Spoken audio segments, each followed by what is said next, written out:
Darmish, Arsenal, they have got a big decision to make over Pierre-Emerick Aubameyang. Where do we stand with this? Look, the Arsenal squad are warm weather training in Dubai, and they left Pierre-Emerick Aubameyang back in London. And we know now that Juventus and Barcelona have approached Arsenal about the loan signing of Pierre-Emerick Aubameyang.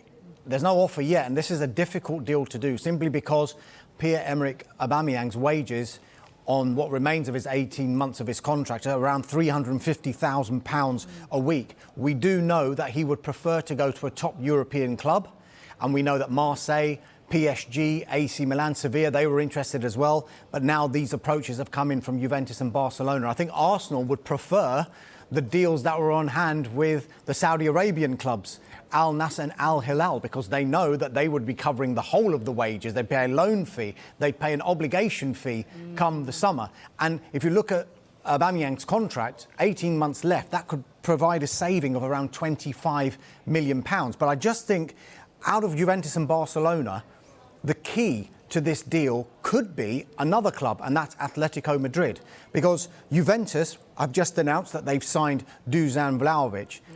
And in an ideal world, they would want to cut short the loan of Alvaro Morata, who is an Atletico Madrid player. If they can do that, then they can bring in Aubameyang to play alongside Vlahovic. Right. Now, if Atletico Madrid say no, he's going to stay with you, then Barcelona maybe then can come in for Pierre-Emerick Aubameyang. But it's all intertwined with Barcelona and Atletico Madrid as well, because Alvaro Morata, he would actually like this loan to be cut short, go back to Atletico Madrid, but then make a loan move to Barcelona.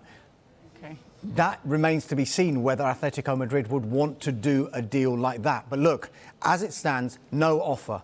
And first and foremost, Arsenal and another club have to agree, and then Pierre-Emerick Aubameyang has to agree to a deal. So with only 3 or 4 days left of this transfer window, given the magnitude of the money involved with Pierre-Emerick Aubameyang's contract, this is a very difficult and problematic deal to do. Difficult, but not impossible. I think it's a really big risk for Arsenal to let Pierre-Emerick Aubameyang leave on loan in the next few days if they don't have a replacement lined up. Because Arsenal fans are saying, look, are we really going to go into the second half of the season with only Lacazette and Nketiah as our forwards, two players who are both out of contract in the summer? Surely we can't let Aubameyang go if we're not going to get somebody else in. We missed out on Vlahovic, of course, so we need somebody else. Of course, the other thing that could happen is that Mikel Arteta and Pierre-Emerick Aubameyang kiss and make up. Is there any way back? Is there any way back that Mikel Arteta would say, OK, you know, you've served your time out, you've had your punishment, now we need you, we need the real Aubameyang back, we need your goals, we need to finish in the top 4.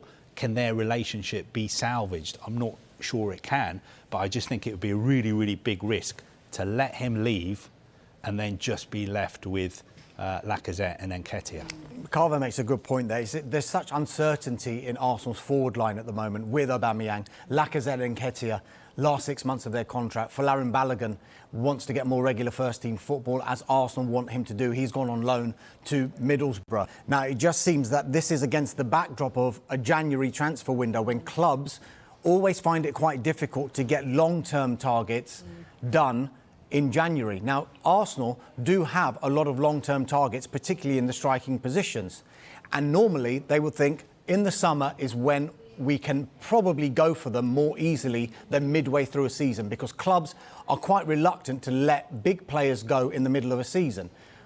But what did happen was one of their targets was available in January, and that was Dusan Vlahovic. And it can't be blamed on Arsenal simply because Vlahovic had his heart set on Juventus. And he's got his move now from Fiorentina to Juventus. So Arsenal intention is to sign a big player, and they've got long-term targets, but it just seems that the ones that they want to bring in maybe won't be available until the summer. Hence, we've got this position that they're in. Do you think there's a way back for Aubameyang if he just refuses to leave on loan?